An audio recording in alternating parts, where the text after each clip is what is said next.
Un altro video sull'Odissea di Nolan?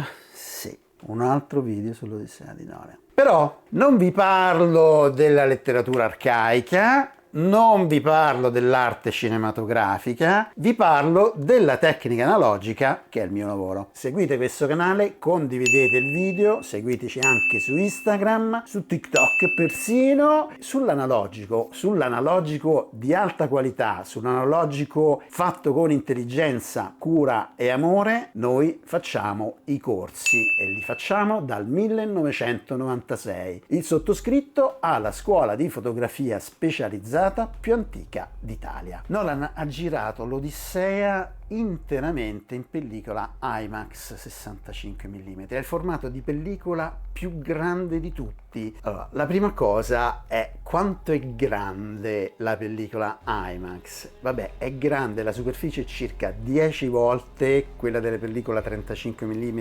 cinematografica, che significa tutti i film che conoscete di una volta erano girati in 35, qualcuno raramente nel vecchio 70 mm, che comunque aveva un'area di un quarto di quella dell'IMAX, per non parlare del Super 8, 160 volte più grande il film. Ma Nolan non ha solo girato in pellicola, come fanno moltissimi altri registi, e poi lavorato in digitale, è andato in analogico fino alla fine. Ma perché? Perché? Allora, la prima cosa è il formato. Quindi l'idea, al grande formato si associano due cose: grande capacità di risoluzione, grande finezza della resa dei toni, elevata gamma dinamica e la possibilità di avere una profondità di campo molto ridotta quando serve. Del formato, un aspetto molto particolare è la risoluzione o la resa del dettaglio. Questo è fondamentalmente, radicalmente diverso nel processo. There's an image quality there that you can't get anywhere else. Incredible sharpness, very little visible grain. La pellicola cattura tutti i colori sullo stesso piano, è una pellicola molto sofisticata, 15 strati, ognuno cattura una lunghezza d'onda in una maniera estremamente simile come risultato a quello che fa l'occhio, e ogni traccia che c'è sulla pellicola è realmente prodotta dalla luce che va sulla pellicola. La superficie che vedete di una pellicola, di una fotografia analogica, è creata dalla luce dall'inizio alla fine. What you get is the benefit of the closest sort of technological analog that's ever been created for how the eye sees. So film sees very much the way the eye sees, and particularly the way it sees color, the way it sees grays and blacks and whites and everything. It's a really good way of approximating the way our eyes sees. In un sensore digitale le cose sono molto diverse. Innanzitutto c'è una matrice fissa, ci sono tutta una serie di pixel disposti su una griglia regolare. Questa griglia ovviamente non si può far vedere, non vedremmo un'immagine ma un mosaico. Non solo questo, di ogni punto di questo mosaico in realtà viene catturata un'informazione senza superficie, cioè sono solo coordinate e ogni coordinata ha associato colore e intensità. Quello che vediamo nel digitale è una superficie ricreata attraverso dei calcoli. L'impressione di alta risoluzione che ci viene dal digitale è un'impressione più che una realtà, perché prima del sensore digitale c'è un filtro che sfuma tutto, cioè fa perdere risoluzione e nitidezza. Questo per evitare una serie di problemi, effetti di zingarenatura, invenzioni che verrebbero dopo nel ricreare quello che non è stato catturato come informazione originaria. Quindi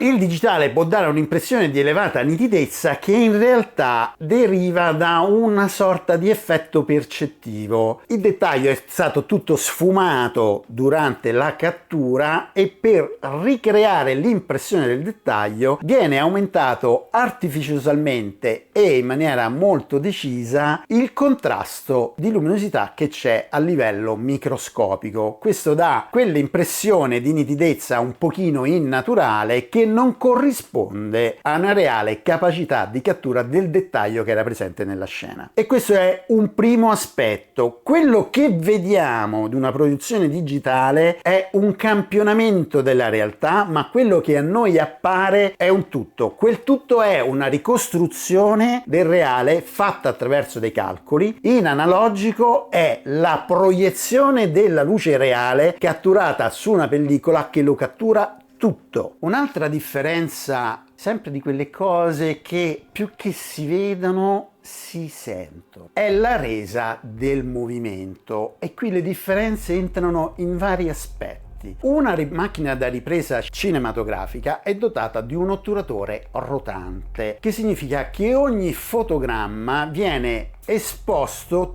tutto nello stesso momento, nello stesso istante. Quindi una persona che cammina può anche venire mossa, ma è intera. Un otturatore digitale, per quanto siano sempre più veloci per evitare questo problema, comunque fa una scansione della superficie dell'immagine. Il segnale elettrico si muove attraverso il sensore, non viene catturato tutto insieme. Quindi se uno si muove durante la ripresa, viene catturato in diversi tempi a seconda del verso di scansione. Per dire, se va da destra a sinistra o si muove da sinistra verso destra, l'immagine risulta diversa. In proiezione questa cosa diventa anche peggio ed è ancora più diverso. Quando andiamo al cinema e vediamo una proiezione in pellicola, per esempio la proiezione IMAX, fa due immagini tac tac dello stesso fotogramma, un buio, poi tac tac altri due lampi del fotogramma successivo, sempre attraverso un otturatore rotante. Questo cosa fa? Fa sì che il movimento, quello che abbiamo l'impressione del movimento, che deriva a questo punto da 72 fotogrammi al secondo, 2 pieni e uno nero, è una ricostruzione che fa il nostro cervello attraverso un meccanismo fisiologico che si chiama ritenzione dell'immagine.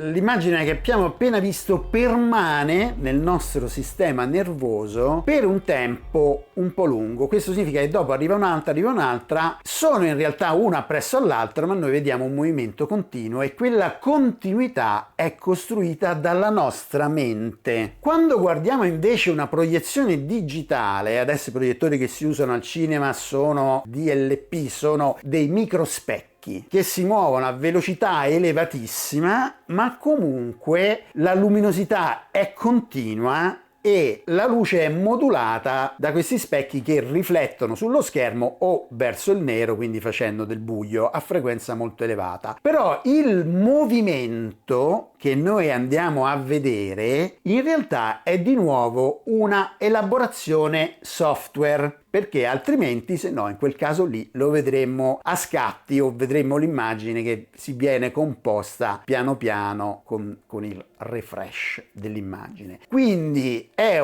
di nuovo una costruzione di algoritmi del movimento e non è il nostro cervello che in maniera naturale ricostruisce il movimento da delle singole immagini. Adesso facciamo un attimo di comparazione. Allora, il digitale è andato avanti tantissimo, hanno fatto dei filmoni splendidi in digitale, però ci sono queste differenze strutturali. Dobbiamo dire anche che quello che hanno fatto con la tecnologia digitale è cercare di imitare sempre meglio quella analogica, che rimane il benchmark ideale. Com'è il massimo? Il massimo è l'IMAX. Con il digitale più sofisticato cosa cerchiamo di fare? Cerchiamo di copiare i risultati dell'IMAX. It's a really marvelous thing to see. Yeah, in this age of digitization, AI, all the rest, this is a human process, an analog process.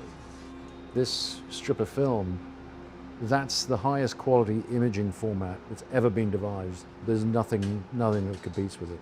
It's a massive negative, which, when correctly exposed, correctly printed, and projected onto a huge screen. Quindi è ancora comunque ai suoi massimi livelli il nostro ideale.